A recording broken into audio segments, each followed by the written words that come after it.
नमस्कार मित्रों, मैं हिंदी साहित्य सागर के YouTube चैनल पर आप सभी का स्वागत करती हूँ। और आज के इस वीडियो में हम लोग सर्वनाम को पढ़ेंगे। तो सर्वनाम किसे कहते हैं, ठीक है। तो पहले देखते हैं कि सर्व का क्या मतलब होता है और नाम का क्या मतलब होता है, ठीक है। तो सर्वनाम कैसे बनता है? तो सर्वधन नाम सर्वनाम, सभी नाम के बदले जो आए उसे सर्वनाम कहते हैं। अगर मान लीजिए किसी को कोई काम करवाना है या किसी के विषय में कुछ बतलाना है तो बार बार उसका नाम लेंगे तो वो शब्द हमें सुनने में भी अच्छा नहीं लगेगा, न तो पढ़ने में ही अच्छा लगेगा। अगर बार बार कहेंगे कि मोहन पढ़ता है, मोहन खाता है, मोहन स्कूल जाता है, तो शायद यह हमें सुनने में भी अच्छा नहीं लगेगा और लिखने में भी अगर कोई वाक्य बनाएंगे तो अच्छा नहीं लगेगा। अगर उसी जगह पर कहेंगे कि मोहन खाता है, मोहन सुबह उठ करके पढ़ने जाता है, इस विद्यालय जाता है, तो अच्छा लगेगा। अब बार बार कहेंगे कि मोहन ये करता है, मोहन खाता है, मोहन पीता है, तो वो हमें सुनने में भी और लिखने में भी अच्छा नहीं लगेगा।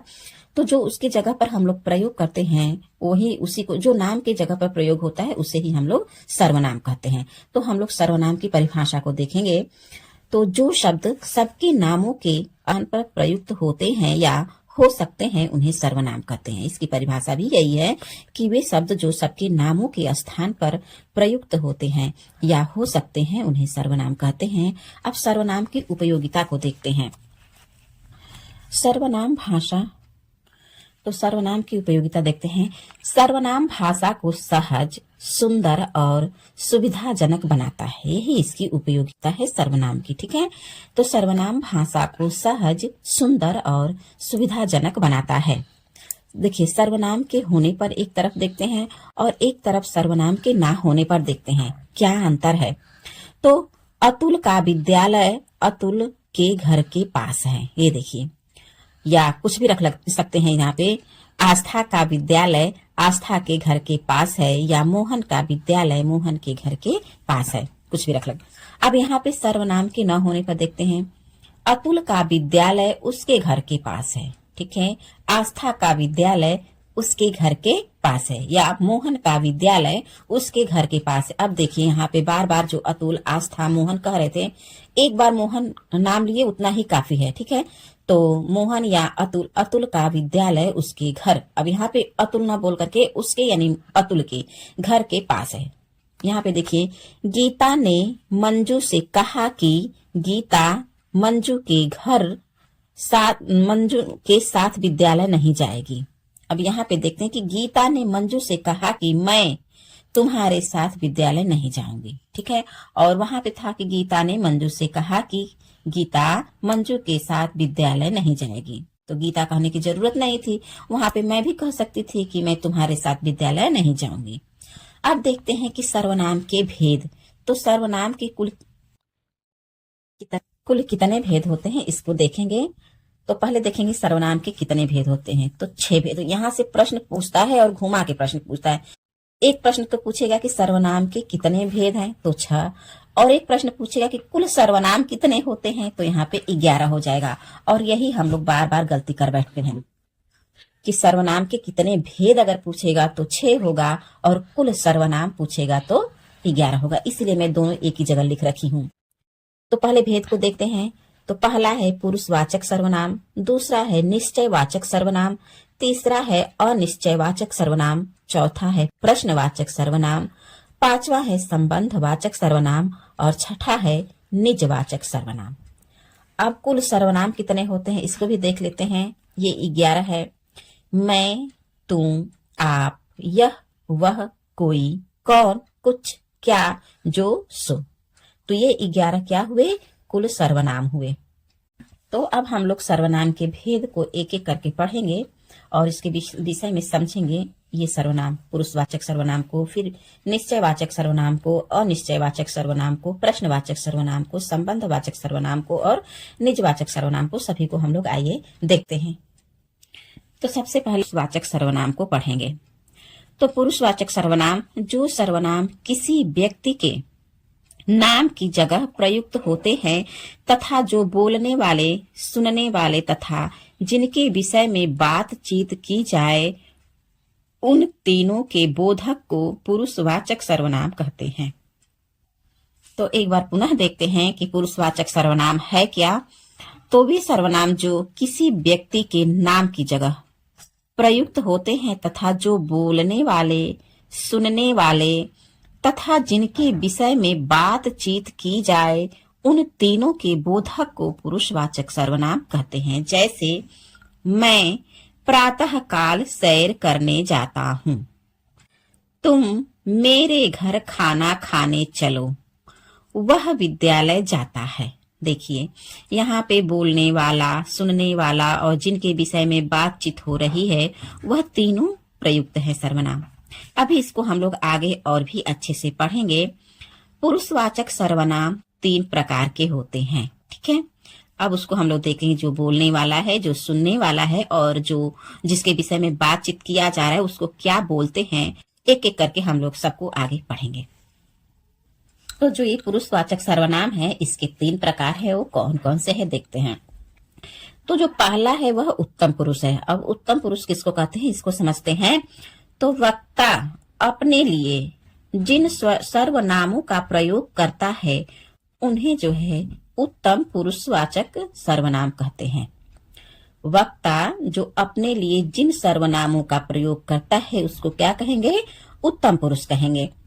अब जैसे मैं, मेरा, मुझे, मुझको, मुझसे, मेरी, हम, हमारा, हमें आदि, ये सब कौन सा वाचक है, कौन सा पुरुष है, तो उत्तम पुरुष है। एक बार पुनः देखते हैं, यहाँ से प्रश्न भी सीधे पूछता है, मैं दे देगा मेरा या मुझे, मुझको, मुझसे, मेरी, हम, हमारा, हमें, ऐसे इन सभी में से कोई एक दे देगा या हमारा ही दे देगा और पूछेगा ये हमारा शब्द जो है ये कौन सा पुरुष है, तो उत्तम पुरुष है।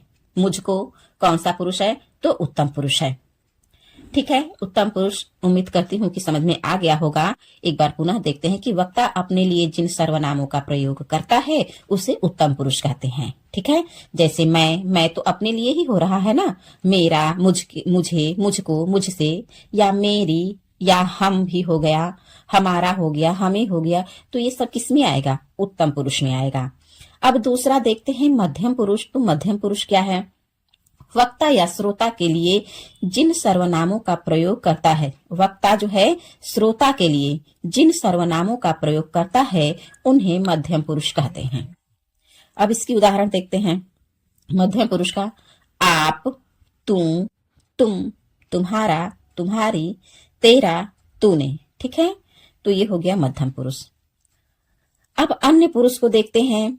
अन्य पुरुष क्या है, तो श्रोता, वक्ता जिसके विषय में बातचीत करते हैं उसके लिए जिन सर्वनामों का प्रयोग करते हैं, ठीक है, तो उसे क्या कहेंगे, अन्य पुरुषवाचक सर्वनाम कहा जाता है।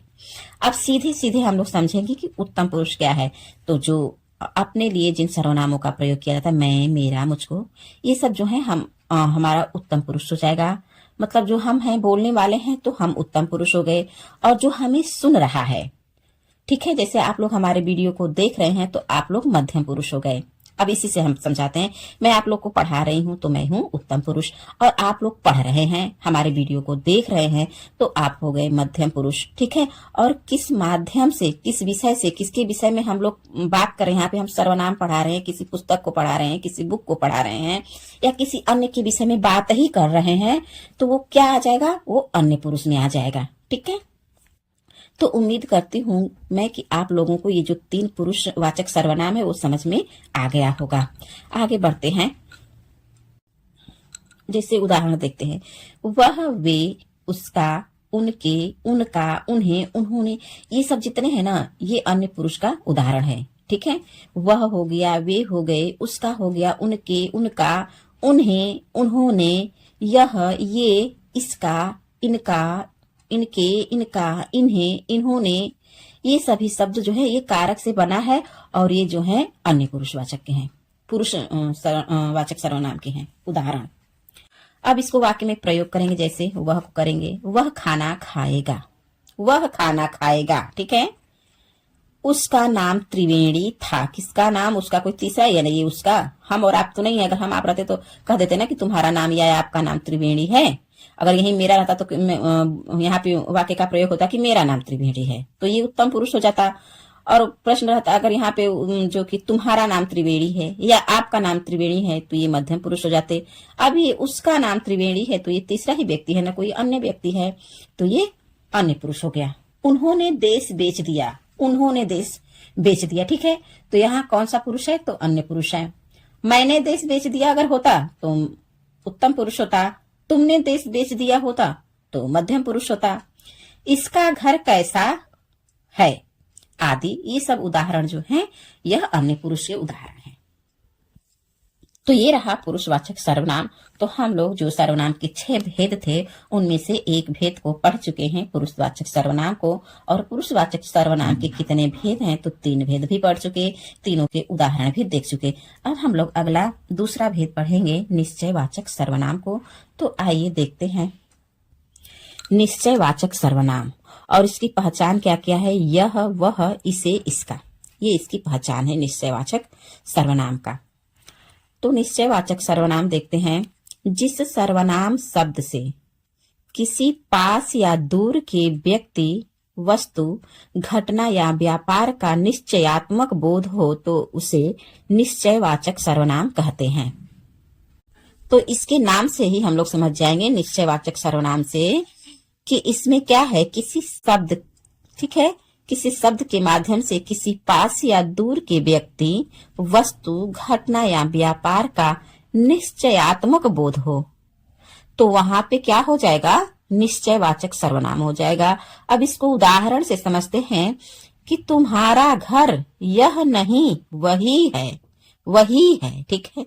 ये प्रश्न देखिए, उदाहरण क्या है कि तुम्हारा घर यह नहीं, मतलब उसको एकदम क्लियर पता है कि यह तुम्हारा घर नहीं है बल्कि जो वही है, मतलब पता होगा कि वही है, दूसरा नहीं है, वही वाला जो है वही तुम्हारा घर है, ये नहीं है। ये यहाँ पे निश्चयात्मकता का बोध हो रहा है, इसलिए यहाँ पर कौन सा सर्वनाम होगा, तो निश्चयवाचक सर्वनाम होगा। एक और उदाहरण से समझते हैं कि सुमन की साड़ी तो वह है और यह मेरी है, मतलब सुमन की साड़ी तो दूसरी वह है और यह जो है मेरी है। इसका नोट थोड़ा सा देखते हैं कि जब पहले कहे गए किसी कथन, भाव, वस्तु या घटना, व्यापार की ओर ये बाद में आकर संकेत करते हैं तो ये संकेतवाचक सर्वनाम कहलाते हैं। ये जो है निश्चयनाम है, ये कभी कभी संकेतवाचक सर्वनाम भी कहलाता है। जैसे कि सुमन की साड़ी तो वह है, यह मेरी है। यहाँ पे संकेत भी तो हो रहा है कि वह है मेरी और यह वाली जो है मेरी है। आगे देखते हैं, अब संकेतवाचक सर्वनाम के उदाहरण भी देख लेते हैं। जैसे राजा दशरथ अयोध्या के राजा थे, ठीक है, तो ये तो निश्चय है, एकदम पता है कि जो राजा दशरथ है ये अयोध्या के ही राजा थे, निश्चयवाचक सर्वनाम हो गया। अब इसको संकेतवाचक में कैसे बदलेंगे, देखिए, यह सब जानते हैं, संकेत ही तो है कि यह सब जानते हैं भाई कि जो राजा दशरथ थे वो अयोध्या के राजा थे, तो बस इतना ही रहेगा कि राजा दशरथ अयोध्या के राजा थे, तो ये तो निश्चित ही है। और यहाँ पे लग गया कि ये अयोध्या के राजा थे, यह सब जानते हैं, तो यहाँ पे संकेतवाचक हो जाएगा। देखिए, निश्चयवाचक सर्वनाम का ही दूसरा रूप जो है संकेतवाचक सर्वनाम है।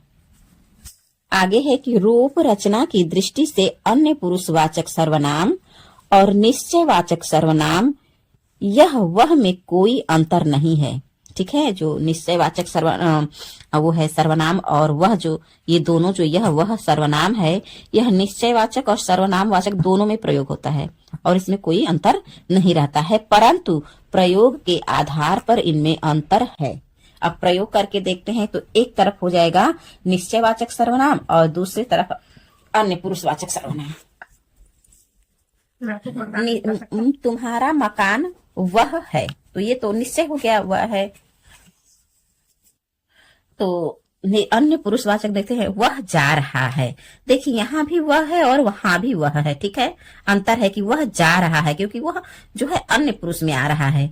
वह तुम्हारा मकान है और यहाँ यह निश्चयवाचक में कि यह तुम्हारा मकान है, तुम्हारा मकान वह है, ठीक है। अब तीसरा पढ़ेंगे अनिश्चयवाचक सर्वनाम। तो दो हम लोग सर्वनाम देख लिए, जो है पहला पुरुषवाचक सर्वनाम और दूसरा निश्चयवाचक सर्वनाम।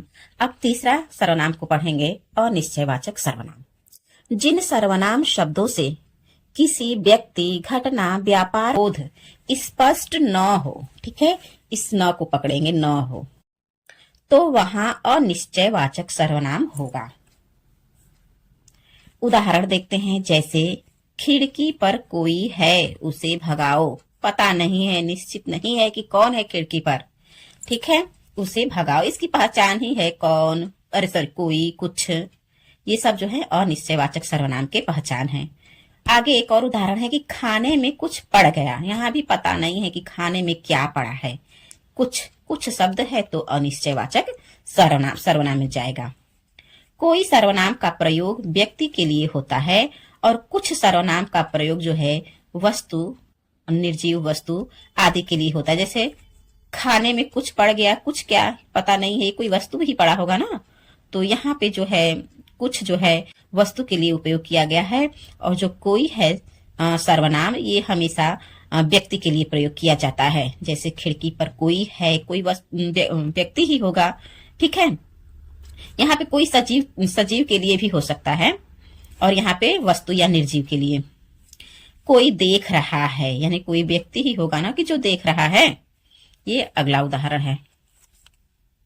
अब हम लोग चौथा सर्वनाम पढ़ेंगे, प्रश्नवाचक सर्वनाम। तो 3 सर्वनाम हम लोग पढ़ चुके, और चौथा है प्रश्नवाचक सर्वनाम। इसकी पहचान क्या और कौन है? जो सर्वनाम शब्द किसी व्यक्ति, वस्तु या पदार्थ के स्थान पर प्रश्न रूप में प्रयुक्त किए जाए तो उन्हें प्रश्नवाचक सर्वनाम कहेंगे। प्रश्न के रूप में प्रयुक्त किए जाए तो उसे हम क्या कहेंगे? प्रश्नवाचक सर्वनाम कहेंगे। जैसे देखते हैं, देखो बाहर कौन खड़ा है, ठीक है। देखो बाहर कौन खड़ा है मतलब कोई है, प्रश्न कर रहा है ना कि कौन खड़ा है।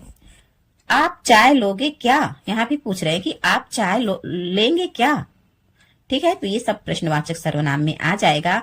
इसमें देखते हैं थोड़ा सा नोट करके, यदि प्रश्न किसी व्यक्ति, सजीव से संबंधित है तो कौन का प्रयोग होगा। यहाँ से भी प्रश्न पूछता है, जैसे ऊपर हम लोग अनिश्चयवाचक सर्वनाम में पढ़े थे, उसके पहचान कोई और कुछ।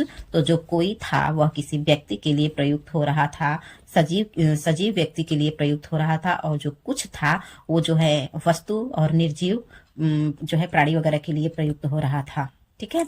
अब यहाँ पे भी दिया है कि जो कौन है और क्या है, ये प्रश्नवाचक सर्वनाम है। तो ये कहाँ पर प्रयोग होता है, किसके लिए कौन का प्रयोग होता है और किसके लिए क्या का। तो यदि प्रश्न किसी व्यक्ति, सजीव से संबंधित है तो कौन का प्रयोग होगा, ठीक है। यहाँ पे भी कि व्यक्ति सजीव से संबंधित रहेगा तो कौन का प्रयोग होगा, और यदि प्रश्न वस्तु, पदार्थ, निर्जीव से हो तो क्या का प्रयोग होगा, ठीक है। अब 5वां सर्वनाम है संबंधवाचक सर्वनाम। तो जो सर्वनाम प्रधान उपवाक्य में आए, संज्ञा या सर्वनाम शब्दों का संबंध अन्य व आश्रित उपवाक्यों को जोड़ते हैं तो उसे संबंधवाचक सर्वनाम कहेंगे। तो संबंधवाचक सर्वनाम क्या है? तो जो सर्वनाम प्रधान उपवाक्य में आए, संज्ञा या सर्वनाम शब्दों का संबंध अन्य व आश्रित उपवाक्यों को जोड़ते हैं तो उसे संबंधवाचक सर्वनाम कहेंगे। इसको हम लोग उदाहरण के माध्यम से देखेंगे। जैसे सोहन जो कब यहाँ आया था पकड़ा गया। जो इसका पहचान है जो, सो, ठीक है, जो और सो। यह वही आदमी है जिसने भी रहेगा, जिसने तुम्हें कल बाहर निकाला, ठीक है। तो यहाँ पे भी संबंध बता रहा है कि ये वही आदमी है। संबंध क्या है कि वह वही आदमी है जिसने तुम्हें कल बाहर निकाला, जिसने संबंध जोड़ रहा है। जो करोगे सो भरोगे, यहाँ पे भी संबंध है जो और सो। तो ये रहा संबंधवाचक सर्वनाम। और हम लोग सर्वनाम के आखिरी भेद यानी 6वां भेद निजवाचक सर्वनाम को पढ़ेंगे। तो आइए देखते हैं निजवाचक सर्वनाम। निजवाचक सर्वनाम वस्तुतः पुरुषवाचक सर्वनाम का ही एक भेद है। आप देखिए, कह रहा है कि जो निजवाचक सर्वनाम है यह पुरुषवाचक सर्वनाम का ही एक भेद है, परंतु कुछ विद्वान इसे अलग अलग मानते हैं। वक्ता या लेखक स्वयं अपने लिए जिन सर्वनाम के शब्दों का प्रयोग करते हैं उसे ही निजवाचक सर्वनाम कहेंगे। और हम लोग वहां पे उत्तम पुरुष में ये चीज पढ़े थे कि वक्ता या लेखक जो अपने लिए जिन सर्वनामों का प्रयोग करता है उसे जो है उत्तम वाचक सर्वनाम कहते हैं। और निजवाचक में क्या है, वही चीज है, लेकिन इसका उदाहरण थोड़ा सा भिन्न रहेगा। देखते हैं, इसके उदाहरण को समझते हैं। आप, अपने, आप, खुद, स्वयं, स्वतः, निज, ये जो उदाहरण जितने भी हैं ये निजवाचक सर्वनाम के हैं। और उत्तम पुरुष का तो था मैं, हमने, तो, मुझको, हमारा, ये वगैरह सब था। पुरुषवाचक सर्वनाम के जो भेद हम लोग पढ़े थे, उत्तम पुरुषवाचक सर्वनाम, तो वहां पे भी जो है स्वयं अपने लिए जो प्रयोग किया जा रहा था सर्वनाम, तो वो उत्तम पुरुष में था। और यहाँ पे जो अपने लिए लेखक या वक्ता स्वयं के लिए जिन सर्वनामों का प्रयोग करता है उसे जो है निजवाचक सर्वनाम कहते हैं। तो आप, आपने, आप, अपने आप, एक में रहेगा अपने आप अलग है, खुद, स्वयं, स्वतः, निज, ये सब है। अब इसको वाक्य में प्रयोग करके देखते हैं। तो आप स्वयं चलकर देखें, निजवाचक सर्वनाम है। आप स्वयं चलकर देखें। गीता आप ही घर गई, मतलब वो अपने आप ही घर चली गई। आपका शुभ नाम क्या है? मैं आप ही दंग रह गया। वह आप साइकिल चलाता है। तो कहने का मतलब है वह आप साइकिल चलाता पर अपने आप ही साइकिल चलाता है। तो ये रहा सर्वनाम, और सर्वनाम के 6 भेद को हम लोग पढ़ लिए हैं। और कुल सर्वनाम कितने थे, तो 11 सर्वनाम थे, उसको भी हम लोग देख लिए हैं। अब आगे सर्वनाम के कुछ महत्वपूर्ण तथ्य हैं, तो आइए उसको भी हम लोग पढ़ते हैं। तो सर्वनाम के महत्वपूर्ण तथ्य देखते हैं। सर्वनाम का अपना कोई लिंग विधान नहीं है, यह महत्वपूर्ण है, ठीक है। सर्वनाम का अपना कोई लिंग विधान नहीं है। वाक्य में संज्ञा के लिए जिस लिंग का प्रयोग होता है, इसके लिए प्रयुक्त सर्वनाम के लिए भी उसी लिंग का प्रयोग होता है। आप देखिए, जैसे इसको उदाहरण से भी समझेंगे। राजेश कहा है वह स्कूल क्यों नहीं आया। तो जब यहाँ पे राजेश है तो राजेश वह है, तो राजेश को देखते हुए यहाँ पे ये जो सर्वनाम है इसका लिंग पुल्लिंग हो गया है, ठीक है, संज्ञा को देखते हुए। तो यहाँ पे संज्ञा जो है पुल्लिंग है, तो यहाँ वह जो सर्वनाम लगा है वह भी पुल्लिंग हो गया है। अब दूसरा उदाहरण देखेंगे। बिल्ली घर में घुस आई है, वह दूध पी रही है। आप देखिए, यहाँ पे भी वह है, यहाँ पे भी वह है, यहाँ पे भी संज्ञा से ये जो है वह पुल्लिंग बन गया है, और यहाँ पे भी बिल्ली आई, ठीक है, स्त्रीलिंग, तो इसलिए यहाँ पे वह जो है स्त्रीलिंग के रूप में प्रयुक्त हुआ है। तो इसीलिए ऊपर हम लोग पढ़े थे कि सर्वनाम का अपना कोई लिंग विधान नहीं होता है, ठीक है, वह संज्ञा के अनुसार बदलता है। अब आगे है, दूसरा है कि मध्यम पुरुष सर्वनाम तू एक वचन है। प्रयोग अत्यंत आत्मीयता, घनिष्ठता के लिए होता है। जो तू शब्द है वह अत्यंत आत्मीयता के लिए, घनिष्ठता के लिए होता है। अब इसको भी उदाहरण से समझते हैं, देखते हैं। तू मेरी जान है, यहाँ भी संबंध तो आत्मीयता ही है, घनिष्ठता का ही है कि तू मेरी जान है। तू खाया है कि नहीं, किसी से जब संबंध रहता है तभी तो हम पूछते हैं कि तू खाया है कि नहीं। तो यहाँ पे क्या बोध हो रहा है, आत्मीयता का बोध है, घनिष्ठता का बोध हो रहा है, ठीक है। तो यहाँ पे जो तू मध्यम पुरुषवाचक सर्वनाम है, इसका आत्मीयता का अर्थ निकल रहा है। घनिष्ठता और निरादर भाव को भी दर्शाता है, आत्मीयता को भी और निरादर भाव को भी ये जो तू है दर्शाता है। जैसे तू भाग जा यहाँ से, यहाँ तुरंत उसका निरादर हो गया, ठीक है। यहाँ पे तो था आत्मीयता और घनिष्ठता, लेकिन एक उदाहरण ऐसा आया कि जो तू है वहां पे निरादर हो गया इसका, तू भाग जा यहाँ से, तो यहाँ निरादरता का प्रयोग हुआ है। आगे है कि कौन सा सर्वनाम का प्रयोग प्रायः अप्राणीवाचक रूपों के साथ होता है। तो कौन सा सर्वनाम जो है वह अप्राणीवाचक रूपों के साथ होता है, इसका भी उदाहरण देखते हैं। जैसे आप कौन सा कमरा लेंगे, ठीक है, कौन सा सर्वनाम का प्रयोग जो है अप्राणीवाचक रूपों में हुआ है, कौन सा कमरा लेंगे।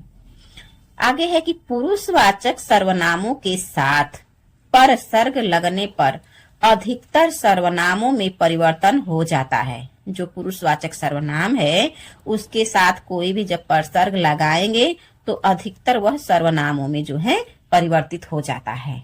अब जैसे देखते हैं अन्य पुरुषवाचक सर्वनाम का उदाहरण। यह, वह, ये और वे, ये जो है अन्य पुरुषवाचक सर्वनाम के उदाहरण हैं। अब इसको देखिए हम लोग कैसे करते हैं। इसमें परसर्ग जब लगाएंगे, यह में परसर्ग ने लगाएंगे तो बन जाएगा इसने। फिर वह में परसर्ग जब लगाएंगे तो इसका बदलाव हो जाएगा उसने। ठीक है। और ये का इन्होंने, वे का उन्होंने, ने लगाने पर यह, वह, ये, वे, इन सभी में ने जब लगेगा तो इसका बदलाव होगा इसने, उसने, उन्होंने, इन्होंने, उन्होंने। ठीक है।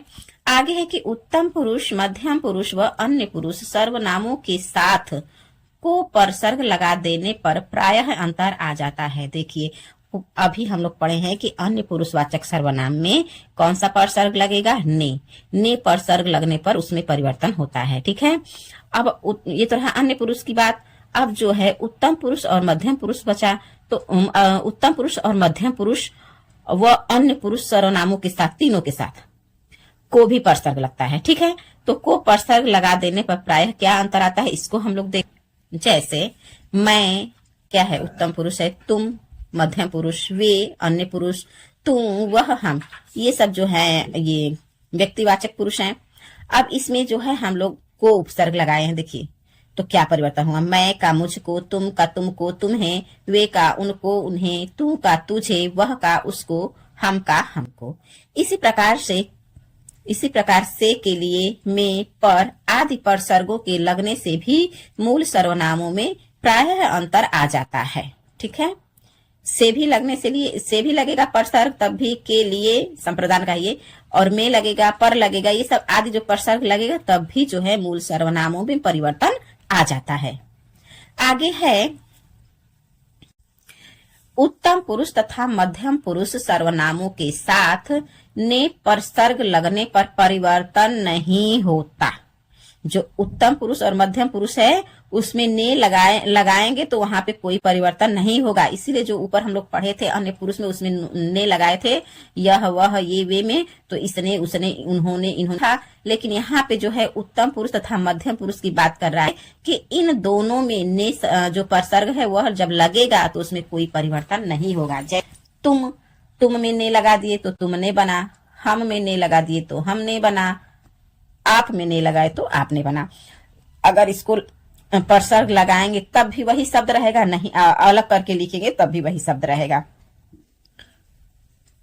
अगला है कि कोई और किन्हीं सर्वनामों का प्रयोग प्राणियों के लिए किया जाता है। प्राणियों के लिए किया जाता है, निर्जीवों के लिए नहीं किया जाता है। कौन सा प्रयोग, कोई और किन्हीं। उदाहरण देखते हैं। जैसे कोई नाच रहा होगा, कोई प्राणी ही है, कोई सजीव वस्तु ही है, नाच रहा होगा। किन्हीं बच्चों से फल मंगवा दो। यहाँ पे भी जो है निर्जीवों के लिए नहीं बल्कि सजीव प्राणियों के लिए ही प्रयोग किया जा रहा है। अगला है कि कुछ का प्रयोग कीड़े मकोड़े कीटाणुओं और निर्जीव वस्तुओं के लिए किया जाता है। जो कुछ शब्द है इसका प्रयोग कीड़े मकोड़े कीटाणुओं और निर्जीव वस्तुओं के लिए किया जाता है। जैसे दीवार पर कुछ बना है, यानी कोई चित्र होगा, कोई निर्जीव चीज बना है। पानी में कुछ काला सा गिर गया है, पानी में कुछ काला सा गिर गया है आदि। आगे है मैं, हम और तुम सर्वनाम के साथ, मैं, हम, तुम तीनों सर्वनाम के साथ रा, री, रे विभक्तियों का प्रयोग होता है। जैसे देखते हैं, मैं के साथ रा प्रयोग हो जाएगा तो मेरा, मेरी, मेरे हो जाएगा। हम के साथ तो हमारा हो जाएगा, हमारी, हमारे हो जाएगा। तुम के साथ रा होगा तो तुम्हारा हो जाएगा, री होगा तो तुम्हारी हो जाएगा, रे होगा तो तुम्हारे हो जाएगा। आगे है कुछ सर्वनाम शब्द एक साथ दो बार प्रयुक्त होते हैं। इनका प्रयोग किसी कथन पर बल देने के लिए किया जाता है। देखिए कुछ सर्वनाम ऐसे होते हैं जो दो बार प्रयुक्त होते हैं और इनका प्रयोग किसी कथन पर बल देने के लिए किया जाता है। जैसे देखते हैं, कुछ कुछ, कहाँ कहाँ। ठीक है। अब इसका वाक्य में प्रयोग करेंगे तो मम्मी की प्यार भरी कहानियां कुछ कुछ याद है। ठीक है। तो यहाँ पे बल दिया जा रहा है। ठीक है। इलाहाबाद में कहाँ कहाँ गए हो। अपना अपना गृह कार्य किए हो कि नहीं। तो यहाँ भी जो सर्वनाम है अपना अपना दो बार प्रयुक्त हुआ है। कोई कोई आज खाना लाया है। कौन कौन खेलेगा। किस किस को किताब नहीं मिली, जो जो कल आया था वो खड़ा हो जाए। आगे है कि कई स्थान पर दो भिन्न भिन्न सर्वनाम शब्दों का एक साथ प्रयोग होता है। अभी हम लोग पढ़े हैं कि दो सेम सर्वनाम, समान सर्वनाम साथ साथ प्रयोग होता है। जैसे अपना अपना हो गया, कोई कोई, ये जो समान है, कौन कौन, किस किस, ठीक है, जो जो। अब यहाँ पे है कि कई स्थान पर दो भिन्न भिन्न सर्वनाम शब्दों का एक साथ प्रयोग होता है। देखते हैं, जो कोई, दोनों भिन्न सर्वनाम है, समान नहीं है। जो कोई, हमारा तुम्हारा, अब इसको वाक्य में प्रयोग करेंगे तो जो कोई पढ़ेगा वही पास होगा, ठीक है। हमारा तुम्हारा का देखते हैं, कोई संबंध नहीं है जो कुछ लाए हो दो, कहीं कुछ तुम कहीं कुछ गुम हो गया, तो कहीं भी अलग है, कुछ भी अलग है सर्वनाम, कहीं कुछ गुम हो गया। हमारा तुम्हारा कोई संबंध नहीं है भाई, जो कुछ लाए हो दे दो, तो जो कुछ, यह भी अलग सर्वनाम है, भिन्न भिन्न है, यह भी भिन्न है, यह भी भिन्न है। तो आज के इस वीडियो में हम लोग अच्छे से सर्वनाम को पढ़े हैं। तो आज के इस वीडियो में बस इतना है, और आगे भी ऐसे ही कुछ अच्छा सा टॉपिक लेकर हम लोग आएंगे। तब तक के लिए आप सभी का बहुत बहुत आभार और धन्यवाद। और आप लोगों को हमारी वीडियो कैसी लगती है कमेंट के माध्यम से जरूर बताएं। तब तक के लिए बहुत बहुत आभार और धन्यवाद।